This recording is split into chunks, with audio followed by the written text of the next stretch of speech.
2022.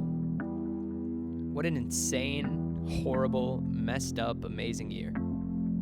It had so many ups and downs, but ultimately it was one of the best years and most life-changing years of my life.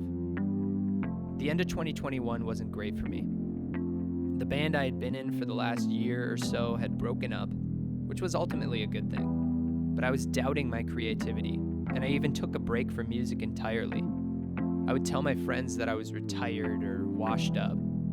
I sat in my room in the dark, cold basement of my shitty house that I shared with my ex-bandmates. I stayed up for hours, wondering where it all went wrong. I took up painting though, which I loved. I even made an alias for myself and entered some of my art into an art show. But I wasn't in a good place.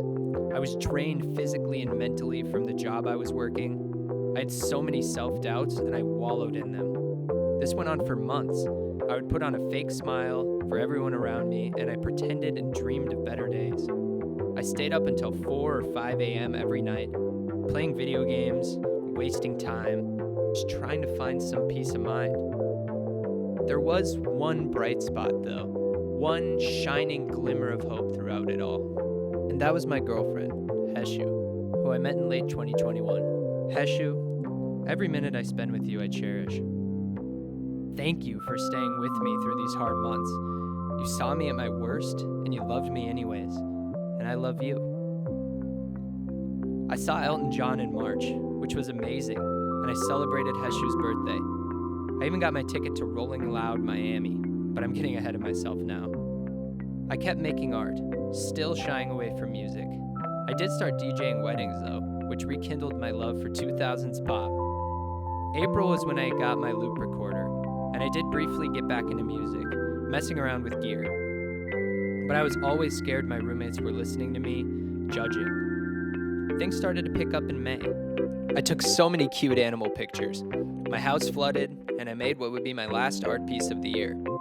I started DJing more often, learning tricks in music, watched the lunar eclipse, ate waffles, and saw Steve Aoki in 311. I even left my house and went out a few times. Things were looking up. June was great. Heshu and I went to Minneapolis for my 21st birthday.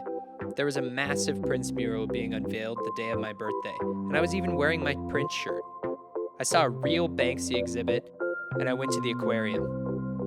The rest of June was hectic. I moved into my own place, DJ'd a few times, and was a camp counselor. And I brought home my baby Pinky. Ella wasn't very happy. July came, and I had a trip to Miami on my mind. I did a really impulsive thing and quit my job 2 weeks before the vacation. First red flag. I thought that going on vacation would help my deteriorating mental health. I love Miami, but before the trip, my social anxiety had reached a breaking point. I could barely even go out in public without feeling like I was going to throw up.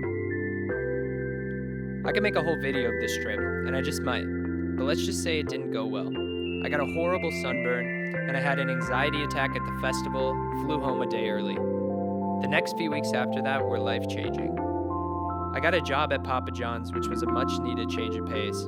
I spent a lot of time with family and with Heshu. And with the help of my family, my doctor, and Heshu, I started to finally get my mental health back in check.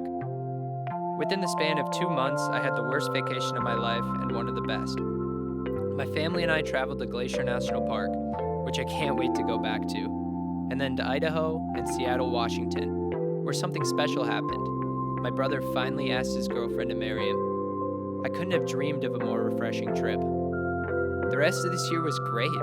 I finally started creating videos and making music again. I've gained back my self-confidence.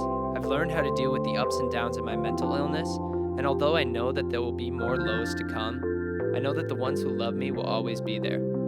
I lost some friends along the way, but I'm so thankful for all of those who have stuck by me. Much love, and only the best wishes for your new year. Thomas.